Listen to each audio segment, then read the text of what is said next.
Great Smokies and the Appalachian Trail.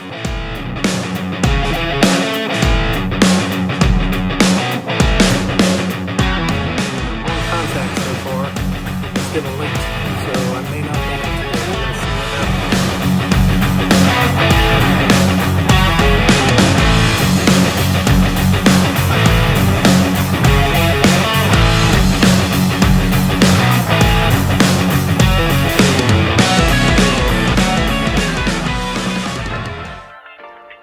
Hey everybody, this is Will, KO4DFC, and I am trying out today something that came from Santa Claus.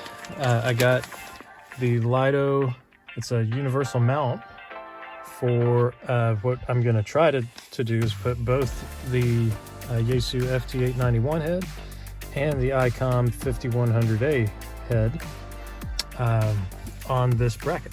So what we'll probably do is I'm going to twist this vertically, put one here, put one here. I just have to figure out what pieces in this kit, which I'm spilling everywhere, go with which head. And I'm going to take a second to figure a few things out. And then, yeah, and then we'll go from there. Okay, so first, we're going to do the 891, and there's a bag that has a couple of different sized screws in it.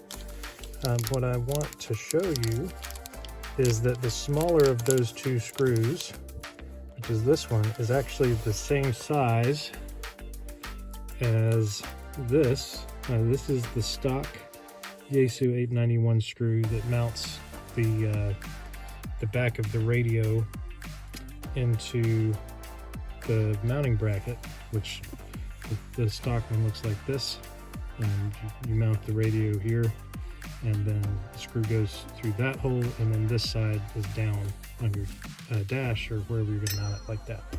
So that screw is the same size as this smaller one.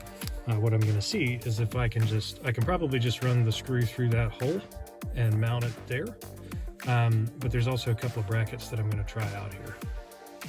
Okay, so after looking at things sideways for a couple of minutes, here's what I'm finding. So the 5100, I'll probably be all right. There is nowhere on the back of this to really put any of the screws that come with the kit. So I think what I'm going to do is I'm going to take the original plate, mounting plate, which I just dropped, take this and just mount it like here, something like that, because the holes line up, as you can see.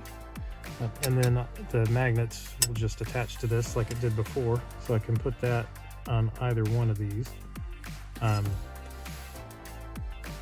may put the 5100 up top just because it's a little bit bigger than the head for the 891, so it may be easier like getting in and out of the car if the smaller one's up here, or if the larger one's up here out of the way of my leg. But then so this is the back of the 5100 again. And then this is the back of the 891. And there's one screw hole. So, I'm still not quite sure what I'm going to do here, but we'll keep experimenting. Okay, this seems a little unconventional to me, but I think it's going to give me the setup I want. I've got the 5100 mounted on the original mounting plate, and I think what I'm going to do is take that smaller screw with the washer that comes and slide it into this piece, screw that into the back of the 891, and then I should be able to get, since this has an open hole, I should be able to get this piece mounted here, where I can then just slide this down on it and mount the radio. It seems a little unconventional to me, but because none of the parts fit exactly right, but I think I can get away with it with this washer. I wouldn't be able to get away with it with just the screw, so let's see what happens. Okay, so I actually have a lot more tension with just the screw above the mounting plate here. The washer is under it than I thought it would. I can shake this and the head unit is not coming out. But I think what I'm going to do is mount this where the plate is like this, so that the screw is held both by the shape of the bracket in addition to just friction, because I can see it sliding out that way. So I think this might work. I'd love to have a quick disconnect with the 891, so I think that's going to be the way. All right, so I think I got it. This is pretty sturdy. It's not loose or anything, so if I need to take this off, it just pulls off and mounts on that lower